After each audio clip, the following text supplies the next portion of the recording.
instrumento de tu paz, que donde hay odio ponga yo amor, donde hay ofensa ponga yo perdón, donde hay discordia ponga yo la unión, donde haya duda ponga fe, donde haya error ponga yo verdad, donde hay tristeza ponga yo alegría, donde hay tinieblas ponga yo la luz.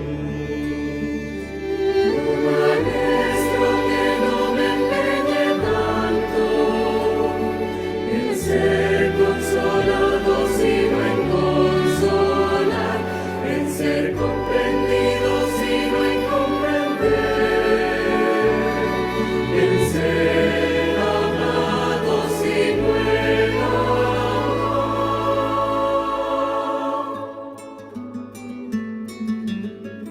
Hazme instrumento de tu paz, porque dando siempre se recibe, perdonando se alcanza el perdón, muriendo se va la vida eterna.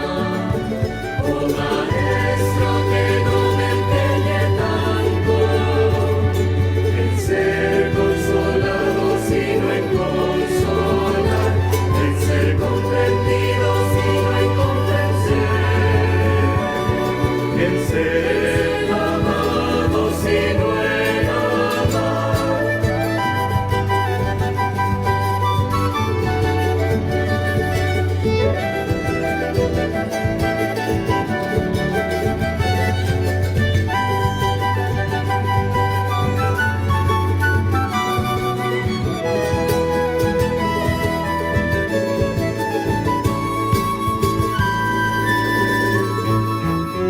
Hazme instrumento de tu paz, porque dando siempre se recibe, perdonando se alcanza el perdón, muriendo se va la vida eterna.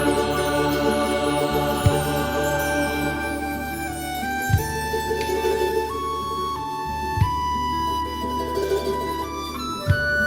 instrumento de tu paz, hazme instrumento de tu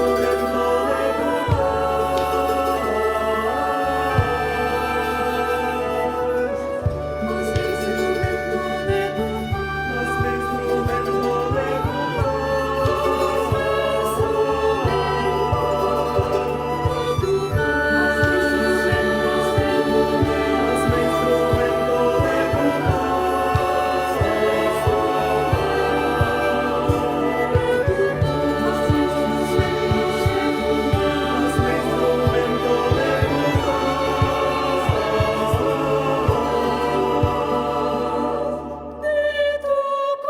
hazme instrumento de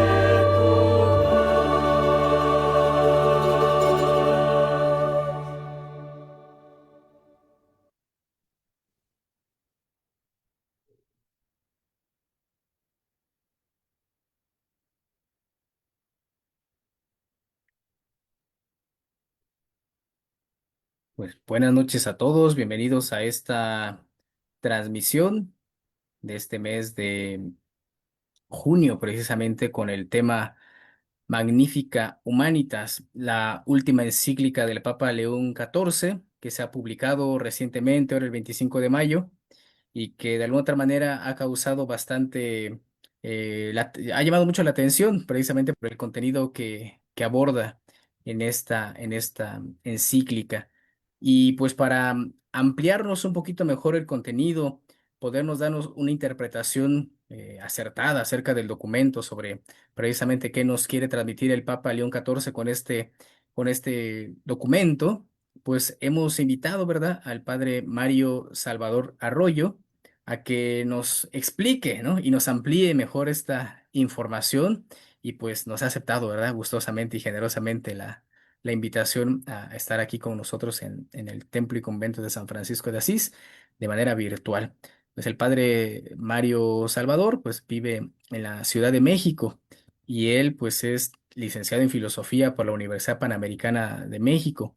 Asimismo, obtuvo el doctorado en filosofía por la Pontificia Universidad de la Santa Cruz en Roma, por ahí en el 2002. Y pues tiene varias publicaciones, varios libros que se han publicado, entre ellos precisamente Poder y Dinero, ¿verdad? Ciencia y Fe, Un equilibrio posible, Ciencia y Fe, Situación actual, en la Facultad de Teología de la Pontificia Universidad de Lima. También Teología para Centennials, ¿verdad? Y Distopía, la fe en polémica con la cultura. Asimismo es coautor de Dios busca al hombre. Y también el año pasado, antepasado, ¿verdad? Ya se perdí la cuenta. Estuvo también aquí en el Templo y Convento de San Francisco de Asís de manera presencial, hablándonos de uno de sus últimos libros, ¿no? El de la Virgen de Guadalupe, la polémica que ha suscitado, y precisamente ver cuáles han sido los resultados de la ciencia respecto al acontecimiento guadalupano. Entonces, pues tiene una vasta producción y también su blog, ¿verdad? Teología para Millennials que pues que seguidamente escribe ahí en este blog, pues para todos sus lectores. Pues Padre Mario, bienvenido y gracias por esta oportunidad que nos ha aceptado, por esta invitación a compartir aquí con la comunidad virtual del Templo y Convento de San Francisco de Asís, Oaxaca. Pues muchísimas gracias, Josué. Muy contento de estar con ustedes. Ahora no de manera presencial, sino de manera virtual, pero pues siempre unidos en la oración y pues con el deseo de aprovechar mucho este documento maravilloso del Papa León, ¿verdad? Que es eh, eh, Magnífica Humanitas. Entonces, yo la verdad es que a veces soy un poco optimista en lo que se refiere al tiempo. Eh, Tengo pues algunas presentaciones, en concreto tres presentaciones sobre este tema. Espero que me dé tiempo de verlas, pero tampoco no es necesario o forzoso cubrir, por decirlo así, todo el espectro, pero sí me parece que puede ayudar como una invitación a la lectura directa del texto y como ofrecer un marco que ayude a comprender mejor qué dice el Papa, por qué lo dice, qué consecuencias tiene todo aquello, ¿no? Entonces, la primera idea es subrayar que la encíclica Humanitas puede considerarse un documento profético, no en el sentido coloquial de profecía, de adivinar el futuro, sino más bien en el sentido más profundo, que es hablar en nombre de Dios y hablando en nombre de Dios, defender al ser humano, ¿no? Entonces, en Magnífica Humanitas, León XIV sintetiza lo que la Iglesia quiere decirle al mundo en este contexto tecnológico contemporáneo para no solo levantar la voz de Dios, sino defender al ser humano. Es muy importante, pues, la defensa del ser humano para no convertir o no sacrificar los derechos humanos o la dignidad humana en el altar de la tecnología, ¿verdad? Entonces, hay una serie de documentos que son precursores de Magnífica Humanitas. Es decir, Magnífica Humanitas no surge de la nada, sino que hay toda una progresiva profundización del magisterio en, en este tema, ¿no? no me he ido en la presentación hasta el origen. Me parece que como el punto de arranque del interés de la Iglesia sobre la inteligencia artificial es en el año 2020, justo antes de que empezara la pandemia, ¿no? O sea, casi con el inicio de la pandemia, la Pontificia Academia para la Vida eh, organizó un encuentro en Roma que llamó Rome Call for AI Ethics, ¿no? El llamado de Roma para la ética de la inteligencia artificial, ¿no? Que contó con representantes del más alto nivel de Microsoft, de IBM, de la FAO, un organismo de la ONU, y del Ministerio de Innovación italiano, ¿no? Y que se ha ido desarrollando. Después de la pandemia se repitió otro coloquio, en esta ocasión invitando también a líderes religiosos judíos y musulmanes, eh, para que las distintas religiones monoteístas se unieran en un llamado a, pues en el fondo, a las Big Tech, a las grandes empresas tecnológicas, para, pues, formar o desarrollar una inteligencia artificial que tenga unos moldes, unos marcos éticos bien definidos. Pero ya en una historia más reciente, uno de los últimos documentos de la era de Francisco, que fue firmado por dos dicasterios del Vaticano, es Antiqua et Nova. Es un documento bastante exhaustivo que pues aborda eh, como todos los extremos, ¿no? En los que la inteligencia artificial pues choca con la vida humana, ¿no? Fue firmado por el Dicasterio para la Doctrina de la Fe y por el Dicasterio para la Cultura y la Educación. Me parece que es un texto claramente antecesor de Magnifica Humanitas e incluso más exhaustivo en su análisis del impacto que tiene la inteligencia artificial en la vida del hombre contemporáneo, ¿no? Y sobre todo me parece que es muy interesante, hace una reflexión sobre lo que es la inteligencia humana y luego hace otra reflexión señalando por qué propiamente hablando no son equiparables la inteligencia humana y la inteligencia artificial, es decir, por qué son, aunque puedan parecer semejantes, son en realidad muy distintos, ¿no? Entonces, este documento señala lo propio de la inteligencia humana, señala lo característico de la inteligencia artificial, muestra que no son equiparables y luego señala todas las consecuencias o todos los distintos caminos en los que la inteligencia artificial influye en la vida contemporánea, ¿no? Entonces, eh, si recomendar un texto después de Magnifica Humanitas sería este, para hacerse como una visión de conjunto de cómo está la situación de la inteligencia artificial en la vida humana.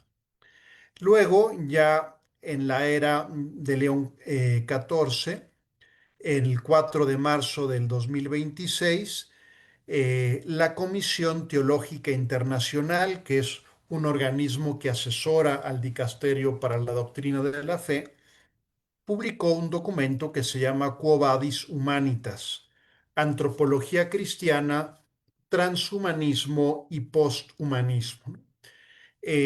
Claramente es un antecedente de Magnifica Humanitas porque Magnifica Humanitas pues tiene un capítulo en el que trata del transhumanismo y el posthumanismo. En este documento se trata lógicamente más extensamente la cuestión eh, y explica en qué consiste el transhumanismo, en qué consiste el posthumanismo y cómo son dos visiones no solo tecnológicas, sino filosóficas, que son poco compatibles con una antropología cristiana, ¿no? Es decir, eh, sirviéndonos de un esquema o una imagen que usa Magnifica Humanitas, son como dos ejemplos de la Babel, ¿no? Del empeño del ser humano por autorredimirse, autosalvarse, por construir un mundo y una sociedad a espaldas de Dios, ¿no? Entonces es como la tentación del orgullo y de la suficiencia humana, bastante segura de sí misma, como embriagada por el éxito del vertiginoso avance tecnológico, ¿no? Que pues lo estamos viendo día a día continuamente, ¿no? Ese avance. Entonces, no es que rechace la iglesia la tecnología eh, o la ciencia, sino una determinada interpretación de la ciencia que peca de orgullo, ¿no? Y que piensa eh, que no necesitamos a Dios, que no necesitamos vida eterna y que aspira a ofrecer, aunque es algo un tanto utópico, ¿verdad? Pues un futuro en el cual ya no tengamos que morir. Digo, puede parecer una locura, pero algunos de los eh, autores más destacados del transhumanismo y del poshumanismo, pues tienen esta idea, ¿no? Luego, aunque no aborda el tema de la inteligencia artificial, hay una exhortación de León XIV, su primer documento, que se llama Dilexite, exhortación Dilexite, que es la relación con Magnifica Humanitas sencillamente es que los dos textos son textos de doctrina social de la Iglesia. O sea, desde el 10 de mayo del 2025, en el saludo que le dirigió el Papa recién electo a los cardenales, explicó por qué eligió el nombre de León XIV y es precisamente porque se siente continuador de León XIII, que fue el pontífice que inició el desarrollo de la doctrina social de la Iglesia. ¿Qué quiere decir esto? Que la doctrina social de la Iglesia está en el centro de las preocupaciones de León XIV. Luego, pues ya llegamos al 15 de mayo del 2026, que es la fecha en la que está firmada, aunque se hizo pública hasta el 25 de mayo. eh, pues se publica Magnifica Humanitas, que al ser una encíclica tiene más peso doctrinal que la exhortación Dilexite, o sea, es un documento pontificio del máximo peso doctrinal, ¿no? Eh, entonces, digamos que es como el panorama de los distintos documentos de la Iglesia que abordan de alguna forma la inteligencia artificial, ¿no? Entonces, Antiqua et Nova, la, el documento de los dos dicasterios, estudia el impacto de la inteligencia artificial en la sociedad y en las relaciones humanas. Eh, Cómo conduce a la transformación de la economía, del trabajo y de la sanidad. Es algo muy serio. O sea, eh, mucha gente puede perder el trabajo porque lo que hacían las personas ahora ya lo pueden hacer sistemas automáticos de inteligencia artificial que no tienen sábado ni domingo, que no trabajan 8 horas al día, que pueden estar trabajando 24 horas sobre 7 días, que no te hacen huelgas, que no tienen, o sea, es una... O personas que no son capaces de subirse al carro de la inteligencia artificial. O sea, es un impacto serio, ¿no? Y en la sanidad el impacto es más bien positivo, ¿verdad? Porque puede ayudar mucho a hacer diagnósticos, interpretaciones certeras, etcétera. plantea muchísimos desafíos a la educación, eh, presenta el peligro de la desinformación, eh, pues la difusión masiva de deepfakes, de fake news, ¿no? Y ser invasiva también de la privacidad, ¿no? Un tema que trata Antigua et Nova y retomará con mucha fuerza León XIV en Magnifica Humanitas es el impacto de la inteligencia artificial en la guerra y también en los dos textos en el medio ambiente, ¿no? Aunque va a ser mucho más extenso el tratado del impacto negativo de la inteligencia artificial en la guerra, sobre todo con los sistemas automáticos no personales, por ejemplo, los drones, porque pues conducen a una aproximación más impersonal al drama tremendo de la guerra, ¿no? E incluso Antigua et Nova trata de un tema que no aborda Magnifica Humanitas, que es una reflexión sobre la inteligencia artificial y la relación de la humanidad con Dios. Es decir, señala Antigua et Nova que el ser humano puede como replegar a Dios, aparcar a Dios y decir, bueno, pues ahora lo que va a llenar de sentido mi vida es la inteligencia artificial, lo cual pues claramente es un error, ¿verdad? Eh, Quo Vadis Humanitas de la Comisión Teológica Internacional, pues habla de la antropología y del futuro del ser humano, ¿no? Eh, este documento explora cómo el progreso económico redefine la comprensión del ser humano, sus deseos, sus expectativas, sus esperanzas, y cómo el transhumanismo o el posthumanismo pueden modificar, ¿verdad? ¿Cuáles son nuestras esperanzas, lo que esperamos de la vida? Repito que, por ejemplo, para que se hagan una idea, ¿no? Uno de los más importantes difusores del transhumanismo es un científico norteamericano que se llama Raymond Kurzweil. Eh, pues ha llegado a decir que para el año 2045 se alcanzará la singularidad, que será un momento en el cual la inteligencia humana se fusionará con la inteligencia artificial y el cuerpo humano se fusionará con la máquina. Es lo que se llama un cyborg. Y de esta manera podremos alcanzar una especie de inmortalidad, o sea, eh, solo moriremos si nos matan, pero no por enfermedades, no por, o sea, no por envejecimiento, no por, digamos, eso puede parecer como, pues, un sueño utópico, un sueño guajiro, eh, como si se hubiera tomado unos hongos alucinógenos, pero gentes muy serias lo sostienen. De hecho, en el 2009, Google, la NASA y no me acuerdo qué otra compañía allí en el Silicon Valley formaron la Universidad de la Singularidad, ¿no?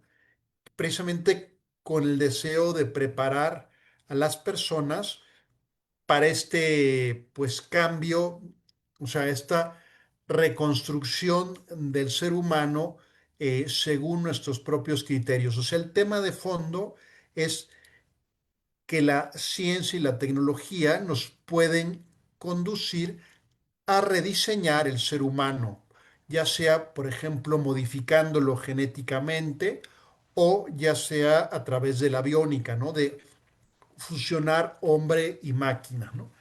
Entonces, la antropología es el estudio del ser humano, nos dice, bueno, tenemos que guardarle alguna fidelidad a nuestra naturaleza, a nuestra esencia, o somos libres de manipular nuestra naturaleza según nuestro criterio o nuestra racionalidad. Es decir, la evolución ya no se la dejamos a la naturaleza, sino que nosotros aceleramos la evolución y la dirigimos a donde nosotros queremos. Ese es el tema de fondo de la antropología y la transhumanismo y poshumanismo, que serán tratados también en Quo Vadis Humanitas, ¿no?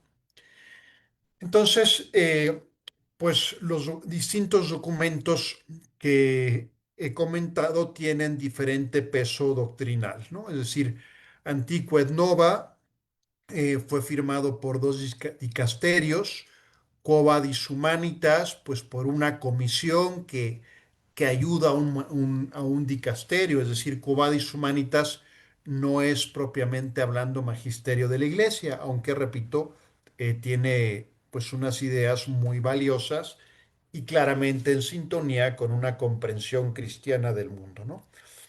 Pero en cambio, Magnifica Humanitas, al ser una encíclica firmada por el Papa, lógicamente no es que el Papa la haya escrito toda de su puño y letra, ¿no? Seguramente el Papa se asesoró bastante bien porque realmente manifiesta un conocimiento muy profundo del panorama de la inteligencia artificial en continuo cambio, ¿no? O sea, es una realidad que se desarrolla vertiginosamente, ¿no?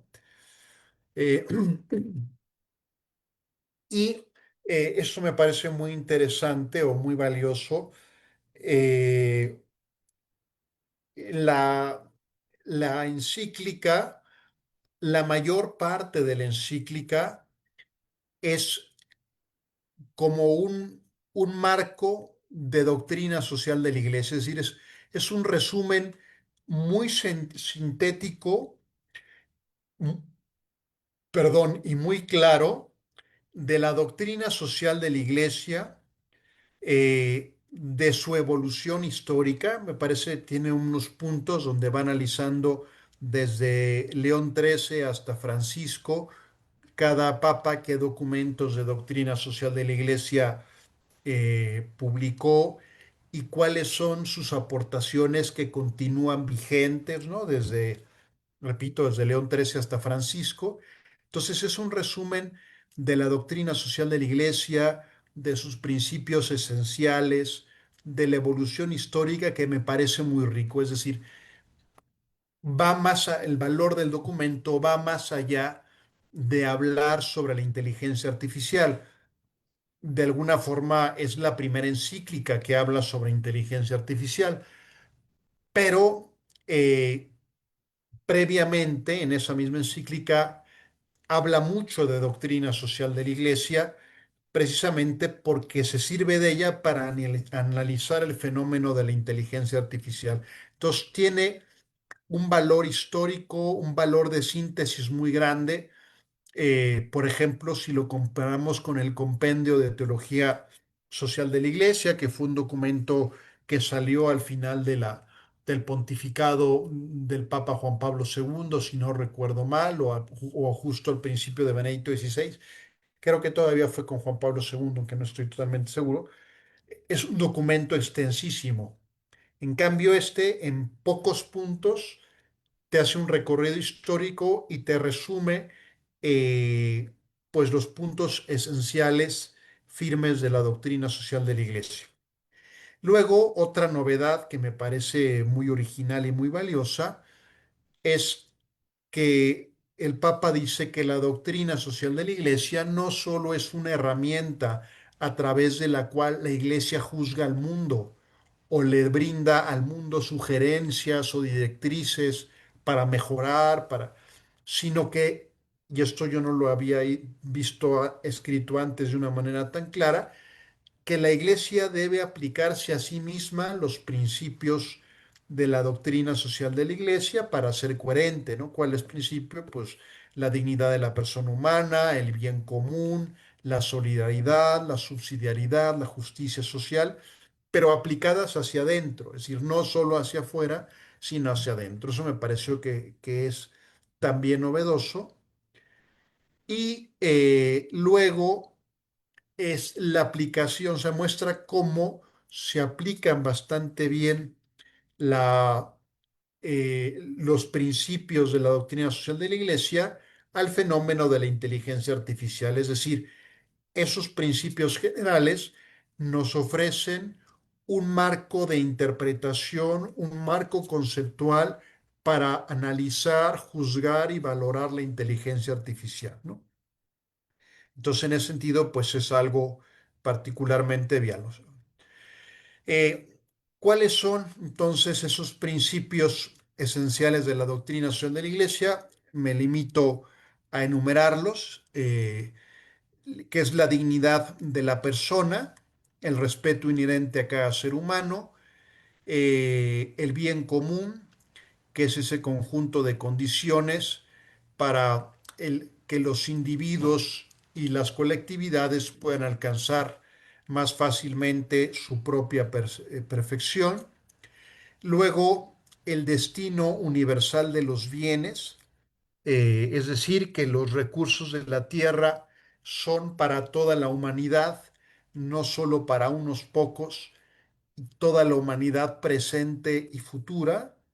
Eh, de hecho, lo relaciona con el principio de propiedad, que es también legítimo, pero explica cómo la propiedad, el derecho de propiedad está subordinado al destino universal de los bienes.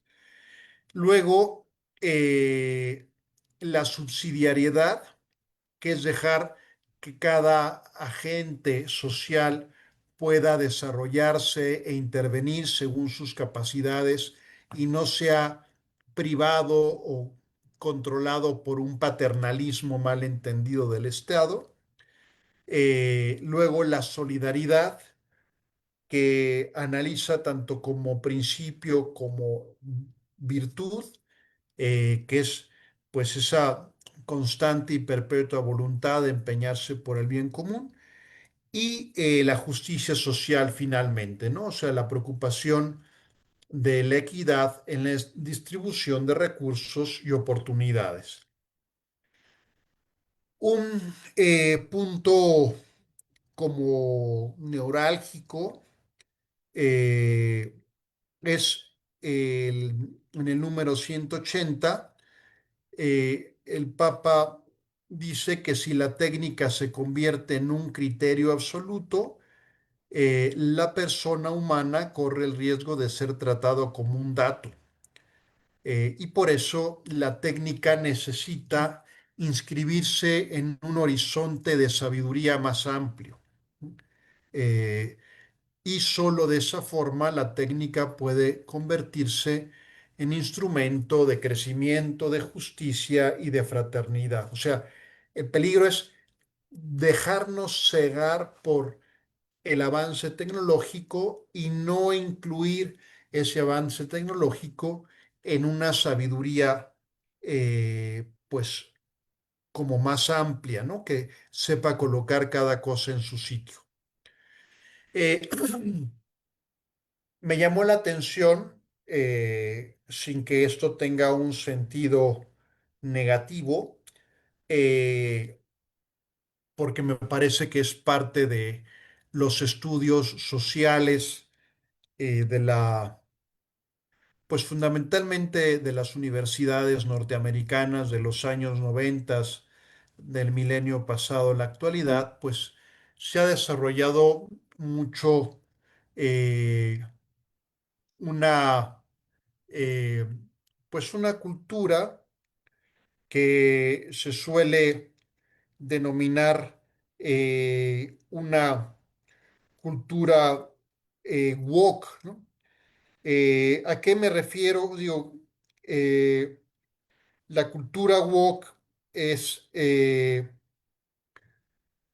fin, es una cultura de protesta, de un modo de entender la sociedad como una contraposición entre distintos actores, y unos de los principios del wokismo contemporáneo es la discriminación positiva y la política identitaria, ¿no? Es decir, que hay reconocer los grupos presentes en la sociedad y y de alguna manera darles reconocimiento, darles privilegios, ¿no? Entonces, en el número 79, eh, pues el Papa dice lo siguiente: la idea de justicia social ayuda a reconocer que las injusticias no nacen solo de decisiones equivocadas de los individuos, sino también de estructuras, mecanismos, sistemas económicos y culturales que producen desigualdad casi automáticamente. San Juan Pablo II habló en este sentido de estructuras de pecado y requieren un esfuerzo de conversión personal y social. La justicia no concierne solo a la distribución equitativa de los bienes o a la corrección de las injusticias presentes, sino que asume también una dimensión reparadora. Este es el tema, ¿no? Es decir, no es solo que la ley establezca que haya las mismas posibilidades para todos, porque eso puede quedar en la teoría, es decir, eh, una persona que ha tenido acceso a mucha mayor educación, nivel educativo, experiencia del mundo, posibilidad de aprender idiomas. O sea, en el papel está con los mismos derechos que alguien que pues va a una escuela pública, que los profesores le hacen huelga cada rato y no puede terminar los temarios, que no ha tenido una atención personalizada. Entonces, digamos que pues esto, eh,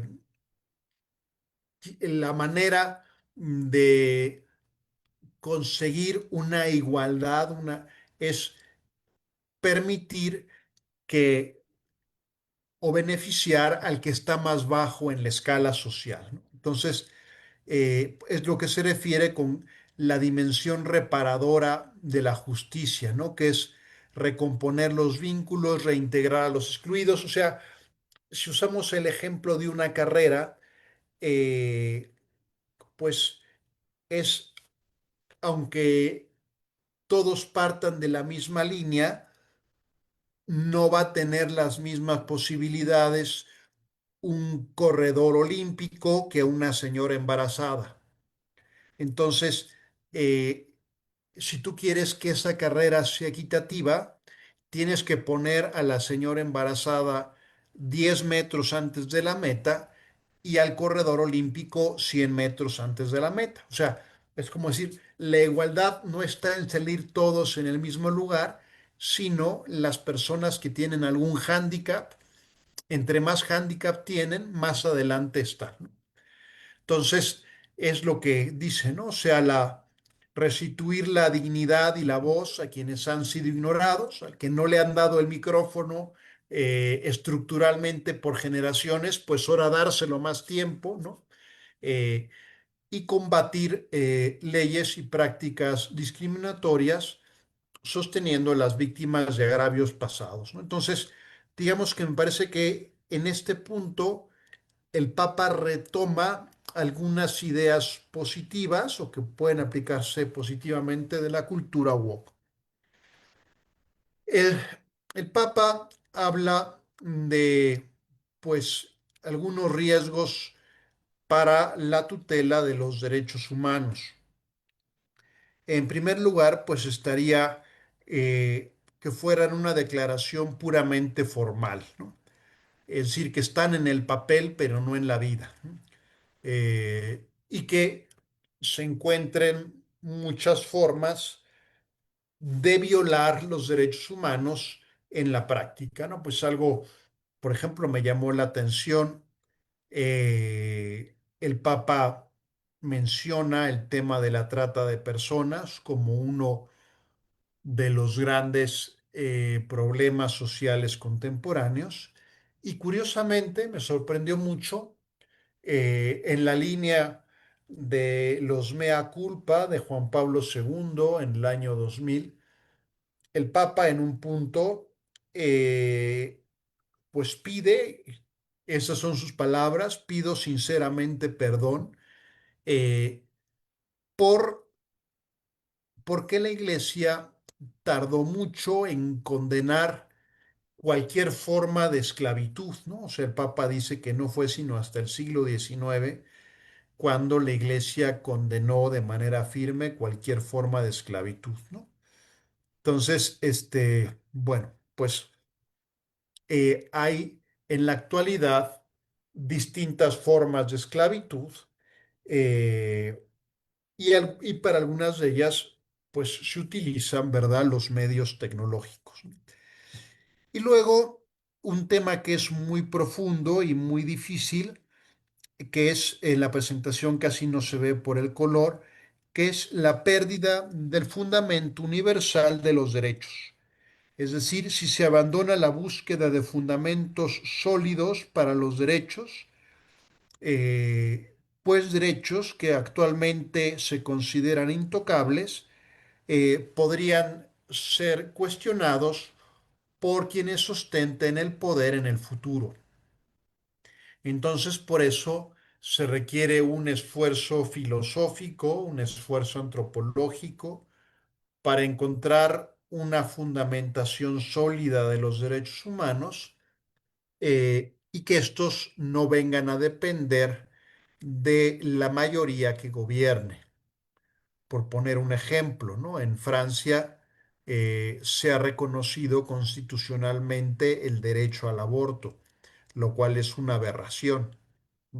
Pero si no tengo un fundamento filosófico sólido, pues si la mayoría en turno decide que el aborto es un derecho, pues es un derecho. Así como la mayoría en turno decidió que los judíos eran ciudadanos de segunda en la Alemania nazi, ¿no? Entonces, para no caer en esos escenarios que no son sueños, sino que se han materializado en la historia, hace falta recuperar la capacidad de fundamentar filosóficamente los derechos humanos. En esta línea, ya no lo dice el Papa, fue un comentario que me permití hacer analizando al texto, eh, que es la inflación de los derechos. Es decir, hay una presión mediática y cultural por engrosar la lista de los derechos con posiciones moralmente controversiales. Es decir, pues hay una presión de los colectivos feministas radicales por reconocer al aborto como un derecho humano.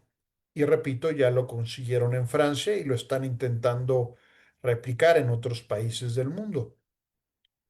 O reconocer el matrimonio gay como un derecho humano. Entonces, a veces las aspiraciones de algunas minorías pueden promover que haya una inflación de derechos humanos, lo cual llevaría pues a debilitarlos, ¿verdad? O sea, no, en fin, no le hacemos un favor a los derechos humanos al tratarlos así. Eh, es interesante cómo el Papa analiza el tema del control en el contexto digital, ¿no? O sea, la idea de fondo es no permitir que sea que se despersonalice el universo digital, sino que, o sea, que las cosas se dejen y que nadie sepa cómo funcionan y que sencillamente, sino que hace falta tomar un control y una dirección de ese desarrollo digital, ¿no? Entonces, el control de las plataformas, de las infraestructuras, de los datos, pues recae normalmente en los grandes actores económicos y tecnológicos, no en los estados, ¿no? O sea, es un tema interesante para profundizar, es decir, el control de la IA no lo tienen los gobiernos, sino las Big Tech. las grandes compañías tecnológicas, las cuales actualmente están en Estados Unidos y en China. O sea, los europeos son los que van más adelantados en lo que se refiere a la regulación legal del universo informático, pero no son ellos los creadores de la informática, son normalmente americanos, del Silicon Valley, ahí por San Francisco, y chinos. Entonces, estos actores, que es un porcentaje mínimo de la población mundial, determinan las condiciones de acceso, de visibilidad y participación. Entonces, el Papa señala cómo la concentración de poder en grupos pequeños tiende a ser opaca, eludiendo el control público. Y ello conlleva pues un riesgo de desarrollo distorsionado, generando nuevas dependencias, exclusiones, manipulaciones y desigualdades, ¿no?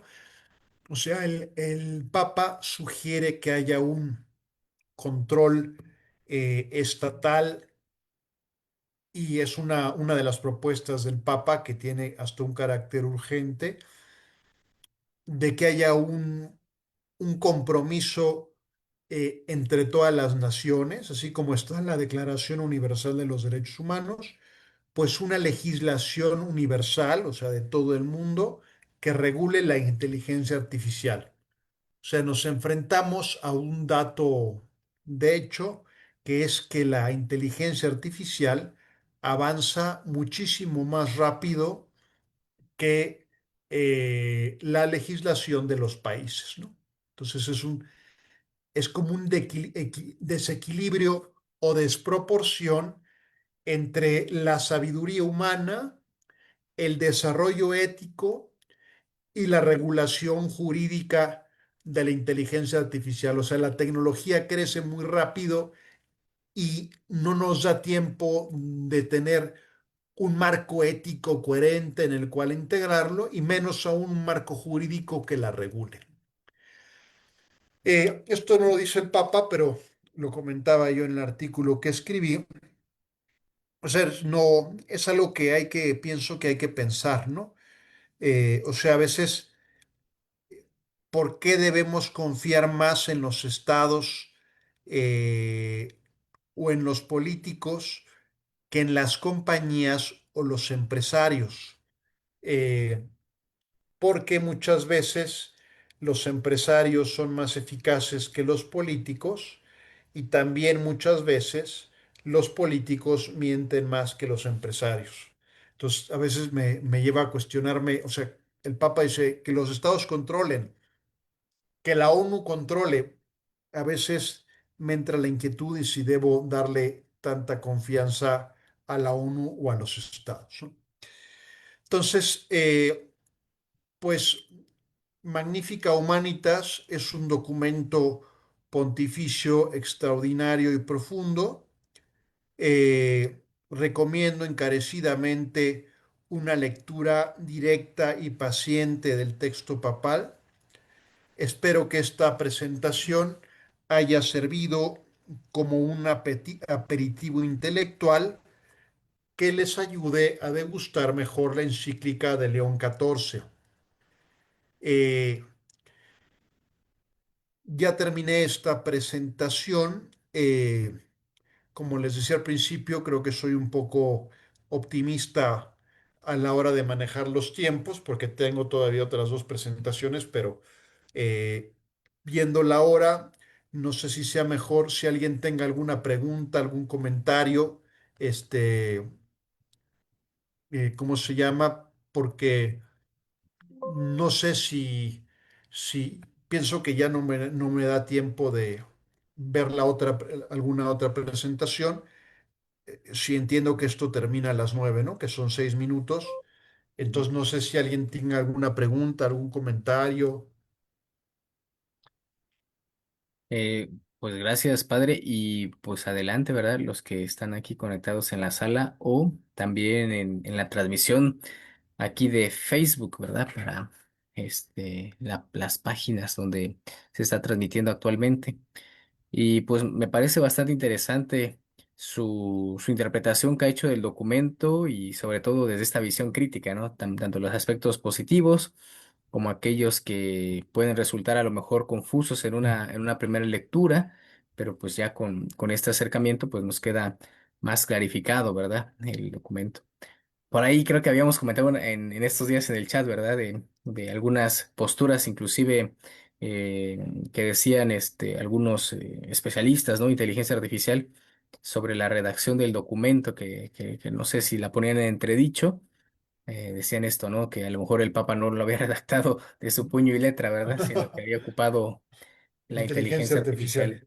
artificial. Sí, sí, sí. Ahora sí, casi, casi se escucha así como los estudiantes, ¿no? Cuando hacen su tarea con la inteligencia artificial porque ya les ganó el tiempo, ¿verdad?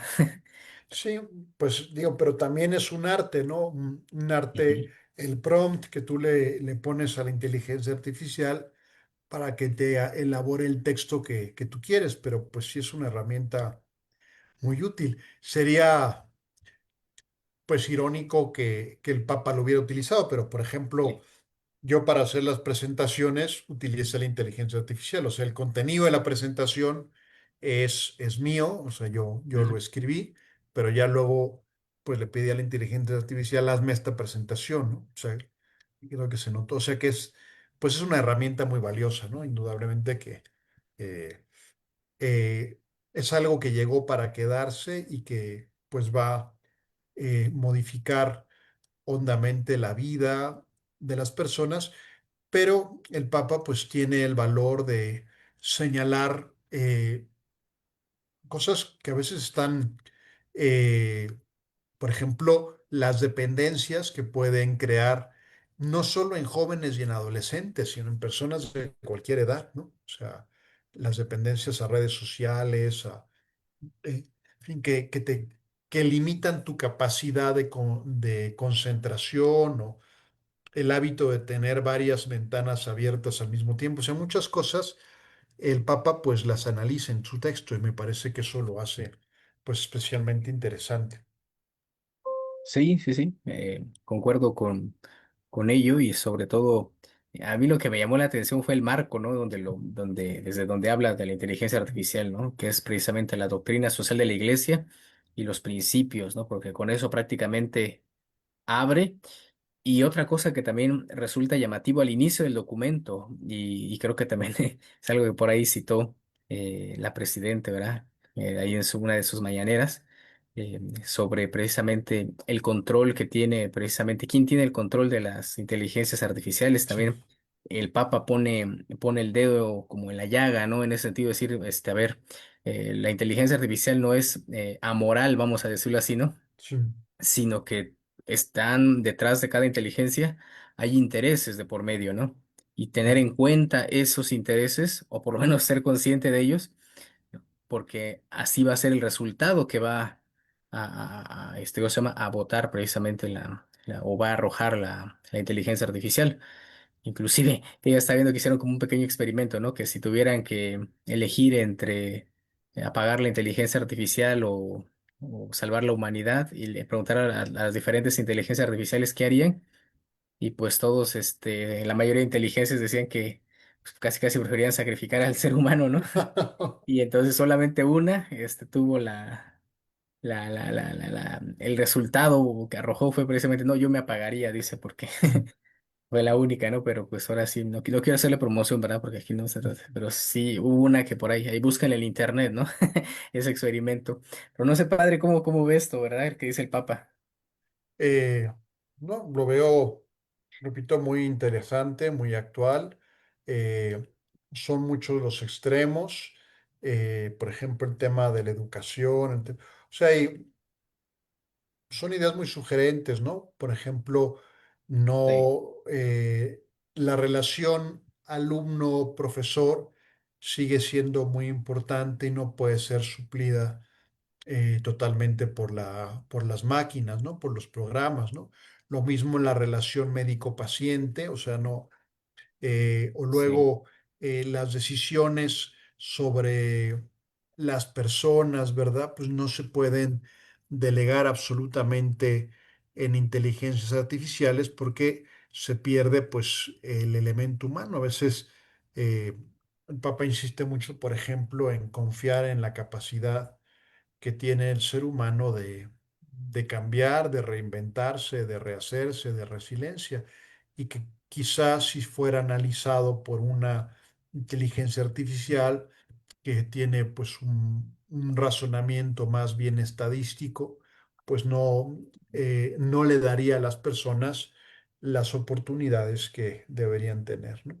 Entonces yo creo que eh, me parece que es de una lectura pues muy enriquecedora el texto del Papa, y ciertamente en el tema de la ética es muy importante porque el Papa señala como, o sea, no es que finalmente la inteligencia artificial refleja la visión del mundo, de la vida y del ser humano que tiene el que la elaboró. Y entonces, eh, él precisamente propone, pues, más bien que hay un debate ético para educar Ujú. moralmente a la inteligencia artificial, que no sean los criterios y los valores del Silicon Valley, sino algo que sea, pues, más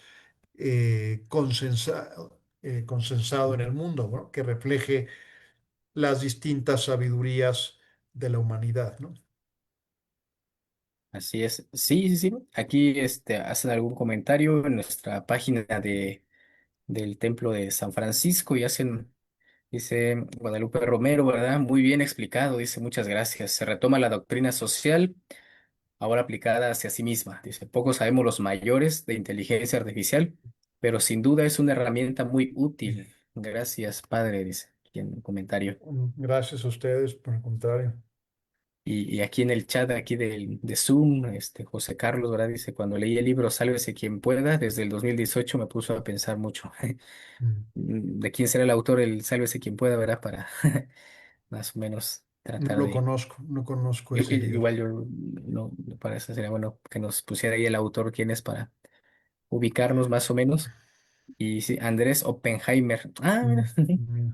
Sí, sí, sí. Un autor que ha hecho pues muchas distopías, ¿no? Sobre, Ujú. o ha presentado un futuro bastante macabro, ¿no? Yo Sí. tengo esperanza de que esté equivocado. Es Yuval Noah Harari, ¿no? Ah, Con también. su obra Historia del Futuro y 21 cuestiones para el siglo XXI, pues habla de escenarios eh, catastróficos por la inteligencia artificial. O sea, dice que la mayor parte de la humanidad quedará inoperante, o sea, y Ujú, que porque o sea, no será necesaria, ¿no? Serán humanos obsoletos, y que las diferencias se van a radicalizar, ¿no? O sea, los más ricos ujú, y los pobres se van a radicalizar mucho. Este, pero bueno, hace unos días, Sant Alman, que es uno de los directivos eh, de la que regula, no me acuerdo qué compañía, no sé si Antrópico, una de estas, no me acuerdo del cual, ujú, decía que él estaba contento porque sus predicciones de pérdidas de trabajo por inteligencia artificial no se habían cumplido, ¿no? Pero es un ujú. hecho, por ejemplo, que Amazon eh, pues ha recorrido, gracias José Carlos, Amazon ha corrido a muchísimos trabajadores porque lo hace ya no los necesita, ¿no? Entonces, si eso se va replicando en muchos lugares, pues la tasa de desempleo va a ser altísima, ¿no? Y lo que propone Harari es, pues dice que hay eh, como dos opciones, ¿no? Una especie de salario universal generalizado, pues no cada persona, aunque no trabaje, recibe del gobierno, o servicios garantizados gratuitos, ¿no? Pero que es un problema, en fin, ¿no? Pues vamos a ver cómo se visualiza el mundo. Sí, sí, sí, por eso igual hay un fenómeno que llama la atención. Bueno, por ejemplo, en los centros comerciales cada vez ya hay menos cajeros y ahora hay más cajeros automáticos que uno solito va Sí, y sí, escanea y uno dice cuál va a ser sí, el siguiente paso, ¿no? sí, De la tecnología en este asunto de la fuerza, pues, de trabajo, ¿no? Que finalmente, que también se puede convertir en una alarma sí. el dejar a mucha gente sin el trabajo que le prodigue un salario, un sustento, ¿verdad? Para llevar a su casa. Bueno, José, ¿qué sugieres? ¿Yo puedo Aquí seguir es, con otra presentación o ya le paramos? ¿Cuál es ¿verdad? cuál es el plan? Aquí ¿Cuál es el andaba yo tiempo? revisando otros comentarios, a Ah, ver ok. si nos dejan. Sí, Ajá, claro. algo más por aquí, perdón. Y dice aquí Patricia López, muchas gracias. Interesante, la tecnología es un arma de doble filo, dice. Y sí, Sí, esto es una idea que dice mucho el Papa, que la tecnología no es neutra, ¿no? O ujú, sea que, y la puedes usar para bien o la puedes usar para mal, ¿no? sí, sí, sí.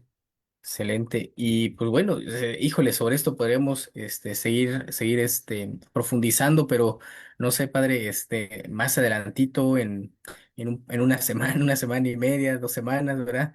No sé Mm. si nos pueda seguir acompañando aquí en este espacio Claro, con para, mucho gusto. para seguir profundizando, ¿no? Porque siempre siempre es interesante, ¿no? Leer documentos de la mano Mm. de personas como usted, ¿no? Que tienen bastante instrucción y que, pues, su experiencia como presbítero, como profesor, ¿verdad? Ahí en la Universidad Panamericana y con tanta experiencia que usted tiene también en el ámbito pastoral. Estaba viendo que en el 2002, como leí hace rato, ¿verdad? Su ordenación sacerdotal, el próximo año prácticamente estaría cumpliendo 25, ¿verdad? Sí, si Dios quiere, ¿Verdad? gracias, José Carlos. El próximo año son mis bodas de plata. ¿Verdad? Sí, ¿no? Pues estaremos ahí, Esperemos orando llegar. mucho, ¿no? Para que llegue el gran día, ¿verdad? Sí, Sí, no, pues, gracias, padre, por acompañarnos en esta noche y pues ya nos estaremos poniendo de acuerdo y también, pues, para toda la audiencia que nos sigue aquí en el Templo y Convento de San Francisco de Asís, pues esta transmisión ha sido también posible transmitirla en las diferentes páginas de la Arquidiócesis de Antequera, Oaxaca, en la página también de Facebook de Franciscanos en México, que es la página oficial de nuestra provincia franciscana del Santo Evangelio. También por ahí del Instituto Eulogio Guilo, ¿verdad? Y del Apostolado Evangelii Gaudium. También han dado la oportunidad de transmitir esto, pues para que esta información y este conocimiento llegue a más personas, ¿no? Y bueno, muchas gracias también a quienes se conectaron a través de Zoom, quienes se conectaron a través de Facebook, y pues estamos en comunicación, en contacto para para una siguiente transmisión más. Pues gracias, Padre, gracias a todos y buena noche a todos. Que tengan feliz descanso. Paz y bien a bueno, todos. buenas noches y muchas gracias. Dios los bendiga a todos. Gracias.